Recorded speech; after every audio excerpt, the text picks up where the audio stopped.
প্রাইমারির interview শুরু হয়ে গেছে এবং সেখানে দেখা যাচ্ছে একদম বেসিক কিছু জিনিসপত্র ধরছি, কিন্তু ইংলিশ থেকে, অঙ্ক থেকে, বাংলা থেকে একদম বেসিক কিছু জিনিস কুইজ আকারে ধরছে।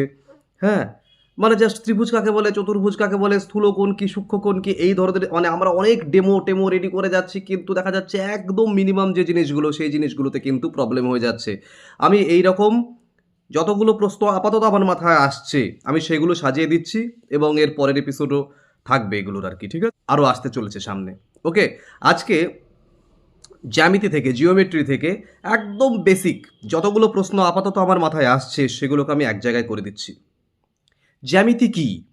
জ্যামিতি হলো গণিতের সেই শাখা যেখানে আকার, আকৃতি, দৈর্ঘ্য, ক্ষেত্রফল, অবস্থান ইত্যাদি নিয়ে আলোচনা করা হয়। বিন্দু কাকে বলে? যার কোনো দৈর্ঘ্য, প্রস্থ, উচ্চতা কিচ্ছু নেই তাকে বলা হয় বিন্দু। রেখাংশ কাকে বলে? দুটি বিন্দুকে যুক্ত করলে যে সীমাবদ্ধ রেখা তৈরি হয় তাকে রেখাংশ বলে। পরবর্তী প্রশ্ন, সরল রেখা কাকে বলে? যে রেখা দুই দিকে অসীম প্রসারিত হয় তাকে সরল রেখা বলে। রশ্মি কাকে বলে? যে রেখা একটি বিন্দু থেকে একদিকে অসীম প্রসারিত হয় তাকে রশ্মি বলে। কোণ কাকে বলে? দুটি রশ্মি একটি বিন্দুতে মিলিত হলে যে আকৃতি তৈরি হয় তাকে কোণ বলে। কোণের শীর্ষবিন্দু কি? যেখানে দুটি রশ্মি মিলিত হয় সেই বিন্দুকে কোণের শীর্ষবিন্দু বলে। সমকোণ কাকে বলে? যে কোণের মান 90 ডিগ্রি, 90 ডিগ্রি তাকে বলা হয় সমকোণ। সূক্ষ্মকোণ কাকে বলে বা তীক্ষ্ণ কোণ কাকে বলে? 90 ডিগ্রির কম কোণকে সূক্ষ্মকোণ বলা হয়। স্থূলকোণ কাকে বলে? 90 ডিগ্রির থেকে বেশি কিন্তু 180 ডিগ্রির থেকে কম কোণকে আমরা বলি স্থূলকোণ। সরল কোণ কাকে বলে? যার মান মানে যে কোণের মান 180 ডিগ্রি তাকে বলা হয় সরল কোণ। পূর্ণ কোণ কাকে বলে? যে কোণের মান 360 ডিগ্রি তাকে বলা হয় পূর্ণ কোণ। ত্রিভুজ কি? তিনটে বাহু দ্বারা সীমাবদ্ধ একটি সমতলিক ক্ষেত্র হচ্ছে ত্রিভুজ। ত্রিভুজের যে বাহুর সংখ্যা, ত্রিভুজের বাহুর সংখ্যা কত? তিনটি। ত্রিভুজের কোণের সংখ্যা কত? তিনটি। ত্রিভুজের তিনটি কোণের সমষ্টি কত? 180 ডিগ্রি। সমবাহু ত্রিভুজ কাকে বলে? মানে বাহু ভেদে ত্রিভুজ কয় প্রকার? তিন ধরনের। সমবাহু ত্রিভুজ, যার তিনটি বাহুই সমান যে ত্রিভুজের তাকে বলা হয় সমবাহু ত্রিভুজ। সমদ্বিবাহু ত্রিভুজ, যে ত্রিভুজের দুটি বাহু সমান তাকে সমদ্বিবাহু ত্রিভুজ বলে। আর বিষমবাহু ত্রিভুজ কাকে বলে?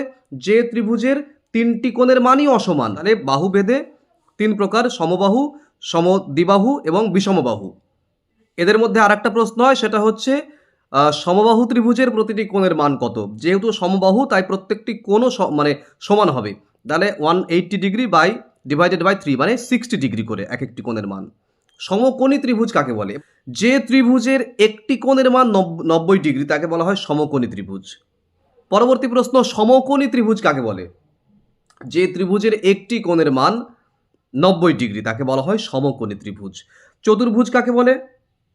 চারটি বাহু দ্বারা সীমাবদ্ধ সমতলিক ক্ষেত্রকে চতুর্ভুজ বলা হয়। এবার আচ্ছা, চতুর্ভুজের কোণের সমষ্টি কত?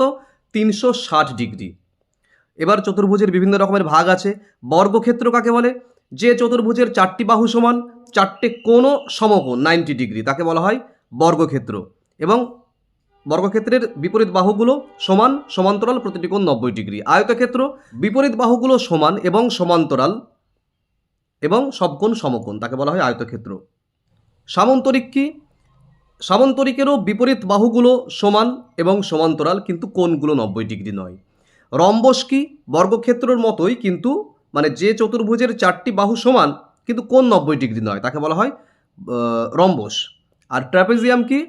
যে চতুর্ভুজের এক জোড়া বিপরীত বাহু সমান্তরাল তাকে বলা হয় ট্রাপিজিয়াম। বর্গক্ষেত্রের কর্ণ কেমন হয়? দুটি কর্ণ সমান এবং পরস্পরকে সমদ্বিখণ্ডিত করে। সমান্তরাল চতুর্ভুজ কাকে বলে? যার বিপরীত বাহুগুলি সমান্তরাল তাকে সমান্তরাল চতুর্ভুজ বলে। এবার আসি বৃত্তে। বৃত্ত কি? একটি নির্দিষ্ট বিন্দু থেকে সমদূরত্বে অবস্থিত বিন্দুগুলির সমষ্টিকে বৃত্ত বলে। বৃত্তের কেন্দ্র কাকে বলে? বৃত্তের মধ্যবর্তী নির্দিষ্ট বিন্দুটিকে বলা হয় সেই বৃত্তের কেন্দ্র। ব্যাসার্ধ কি জিনিস? কেন্দ্র থেকে বৃত্তের যে কোনো বিন্দু পর্যন্ত দূরত্বকে ব্যাসার্ধ বলা হয়। ব্যাস কাকে বলে? কেন্দ্র দিয়ে অতিক্রান্ত জ্যাকে ব্যাস বলে। বৃত্তের বৃহত্তম জ্যা কি? ব্যাস। ব্যাস ও ব্যাসার্ধের মধ্যে সম্পর্ক কি? ব্যাস হচ্ছে ব্যাসার্ধের দ্বিগুণ বা ব্যাসার্ধ হচ্ছে ব্যাসের অর্ধেক। জ্যা কাকে বলে? বৃত্তের দুই বিন্দুকে যুক্তকারী যে কোনো রেখাংশকে জ্যা বলে এবং সেই হিসেবে সব থেকে বড় জ্যা হচ্ছে সেই বৃত্তের ব্যাস। চাপ কাকে বলে? বৃত্তের পরিধির যে কোনো একটি অংশকেই চাপ বলা যায়। অর্ধবৃত্ত কি? বৃত্তের অর্ধেক অংশকে অর্ধবৃত্ত বলে। পরিধি কাকে বলে? কোনো বদ্ধ আকৃতির চারপাশের দৈর্ঘ্যকে পরিধি বলে। ক্ষেত্রফল কি? কোনো আকৃতির ভেতরের অংশের পরিমাণকে ক্ষেত্রফল বলে। বর্গক্ষেত্রের ক্ষেত্রফলের সূত্র কি? বাহুর স্কয়ার, অর্থাৎ বাহু ইন্টু বাহু। আয়তক্ষেত্রের ক্ষেত্রফলের সূত্র কি? দৈর্ঘ্য ইন্টু প্রস্থ। ত্রিভুজের ক্ষেত্রফলের সূত্র কি? হাফ ইন্টু ভূমি ইন্টু উচ্চতা। পরবর্তী প্রশ্ন, বৃত্তের পরিধির সূত্র কি? 2πr। বৃত্তের ক্ষেত্রফলের সূত্র কি? πr²। সমান্তরাল রেখা কাকে বলে? যে দুটি রেখাকে কখনো মিলিত করা যায় না তাদেরকে সমান্তরাল রেখা বলে। মানে যে দুটি রেখাকে পরস্পর মানে কোনো দিকে বাড়িয়েও কখনো এক জায়গায় মিলিত করা যাবে না তাদেরকে বলা হয় সমান্তরাল রেখা। লম্ব রেখা কাকে বলে? যে দুটি রেখা সমকোণে মিলিত হয় তাদেরকে লম্ব রেখা বলে, অর্থাৎ লম্ব রেখা মিলে গেলে 90 ডিগ্রি কোণ তৈরি হয়। বহুভুজ কাকে বলে? বহু বাহু বিশিষ্ট বদ্ধ আকৃতিকে বহুভুজ বলে। পঞ্চভুজে কয়টি বাহু থাকে? পঞ্চভুজে 5টি বাহু থাকে। ষড়ভুজে কয়টি বাহু থাকে? ষড়ভুজে 6টি বাহু থাকে। ঘনক কি জিনিস? 6টি সমান বর্গাকার পৃষ্ঠবিশিষ্ট ঘন আকৃতিকে ঘনক বলে। একটি ঘনকের উদাহরণ দাও। লুডোর ছক্কা। ঘন আয়ত কাকে বলে? আয়তাকার পৃষ্ঠবিশিষ্ট ঘন আকৃতিকে ঘন আয়ত বলে। শঙ্কু কি জিনিস? বৃত্তাকার ভূমি ও একটি শীর্ষবিন্দু বিশিষ্ট ঘন আকৃতিকে শঙ্কু বলা হয়। ঘনকের কয়টি প্রান্ত থাকে? ঘনকের 12টি প্রান্ত থাকে। ঘনকের কয়টি পৃষ্ঠ থাকে? 6টি, কারণ ওই যে লুডোর ছক্কায় 6 পর্যন্ত থাকে। ঘনকের কয়টি শীর্ষবিন্দু থাকে? 8টি। ঘন আয়তের কটি পৃষ্ঠ থাকে? 6টি। ঘন আয়তের কয়টি প্রান্ত থাকে? 12টি। পরবর্তী প্রশ্ন, ঘন আয়তের কয়টি শীর্ষবিন্দু থাকে? 8টি। আপাতত আজকের ভিডিওতে এইগুলোই। আমি আগামীকালকে আরেকটি ভিডিও নিয়ে আসছি যেখানে এই জ্যামিতির এই সমস্ত বিষয়গুলো নিয়ে আরও একটা জায়গায় আমি বাকি জিনিসপত্রগুলো এক জায়গায় করে দেবো। আপনাদের যদি প্রয়োজন হয় এগুলোকে নোট ডাউন করুন, যদি প্রয়োজন হয় পিডিএফ কালেক্ট করে নিন। একদম অ্যাজ সুন অ্যাজ পসিবল এগুলোকে রেডি করুন, যদি রেডি না করে থাকেন আর কি। মানে অনেকেই আছেন যে অনেক হার্ড টপিক রেডি করে ফেলেছেন কিন্তু একদম বেসিক জিনিসগুলো এগুলো কিন্তু ধরছে। এগুলো কিন্তু রেডি রাখতে হবে।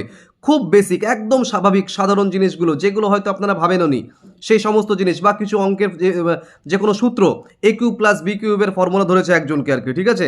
যদিও এগুলো প্রাইমারিতে নেই কিন্তু একজন শিক্ষক হিসেবে আপনি সামান্য এই সেন্সগুলো এগুলো থাকবে আপনার, এগুলো খুব এক্সপেক্টেড আর কি, ঠিক আছে। তো এগুলো ধরছে, এগুলো রেডি করে যেতে হবে, কেমন? এগুলো ভালো করে নোট ডাউন করুন, দরকার হলে পিডিএফ কালেক্ট করে নিন। এই নম্বরে আমার সঙ্গে যোগাযোগ করতে পারেন যে কোনো ইন্টারভিউ সংক্রান্ত যে কোনো কারণে, যে কোনো পরামর্শের জন্য বা যে কোনো প্রশ্ন উত্তর তৈরি করে নেবার জন্য। ভালো থাকবেন, দেখা হচ্ছে পরের ভিডিওতে খুব তাড়াতাড়ি।